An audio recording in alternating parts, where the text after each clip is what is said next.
Hey, Christ Covenant Church, it's Pastor Jason. I hope you are having a great week in the Lord and looking forward to gathering together this Sunday to worship King Jesus.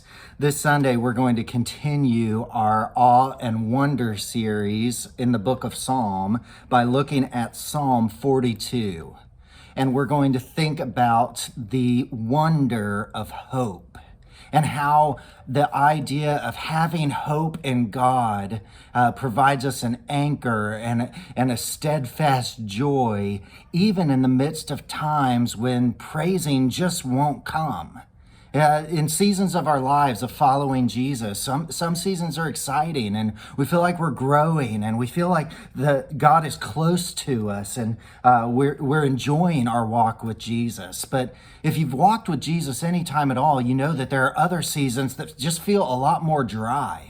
And there's just circumstances of life that come up that are discouraging, and God's not answering prayers the way that you were hoping he would. And maybe you're just not in the place where you thought you would be. And because of that, your hope in God just feels different. Your relationship with God feels stale. And that's what we find from the psalmist in Psalm 42 is he's in a dark place. He's in a difficult place in his relationship with God. But through it, we're going to see him be honest about where he's at and the darkness and difficulty he's experiencing, but we're also going to see him remind himself of the character and the nature of God and the works of God in order to give him a steadfast hope even during this dark and dry time in his faith. And so I pray that this passage and the preaching of this passage will serve us all well.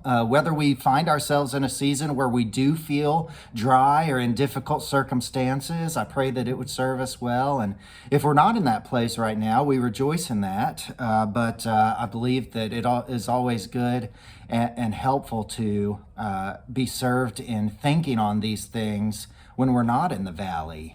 Because the truth of the matter is, God, walking with Jesus, there's always going to be ups and mountaintops, but there's also always going to be valleys coming. And so to be prepared on the mountaintop, to be ready for the next valley is a grace of God to us. And so read Psalm 42, feel the feelings that the psalmist feels, but also see the hope and the nature of God in his hope. And we will look forward to walking through this passage together this Sunday.